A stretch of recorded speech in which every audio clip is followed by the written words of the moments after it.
Good afternoon, everybody. Thanks for joining the channel today. It's been a year and 9 months since the last time I posted a video.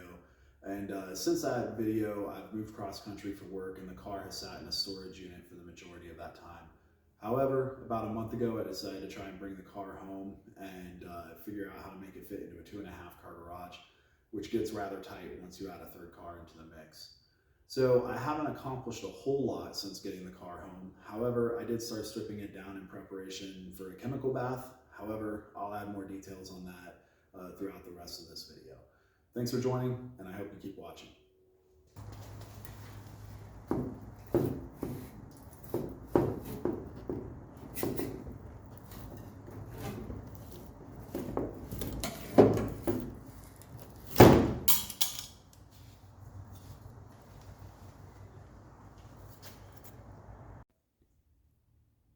Okay, first things first, to answer a few questions some of you may now have, I've decided the way forward with the car will be to strip it entirely before I continue with any major work.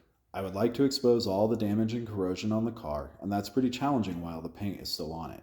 After spending some time researching and also speaking with a few people, I think the car is better suited for a chemical bath than any sort of blasting, and I believe that for a number of reasons. I am not going to run through all those reasons now, however, I'll touch on a few of the big ones.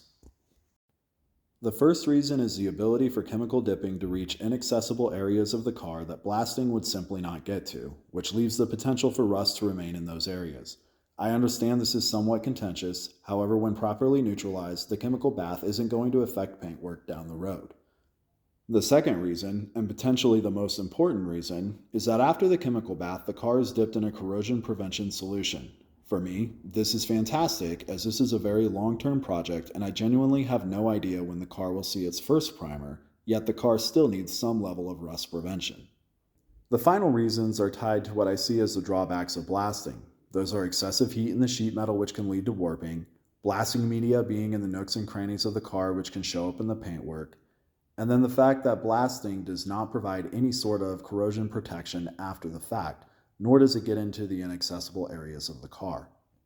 I understand that the pros and cons I just laid out are not absolutes, nor are they all-encompassing. However, they are the primary factors I considered when making the decision to take the car to a chemical bath.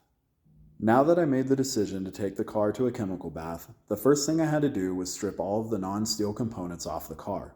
Chemical baths will eat away anything that is not steel, and though the car is mostly stripped, I still had a few things to take off. All the badges, plastic clips, the hood as it's aluminum, and the spoiler had to come off. I also had to remove the VIN plate, which felt a little bit weird as it made it seem as though the car was hitting some strange point of no return. I do have a couple of things I need to finish before the car can go to a chemical dipper. One, I need to remove the front and rear subframes, and then two, I need to build a dolly so I can actually move the car around the garage and on and off trailers.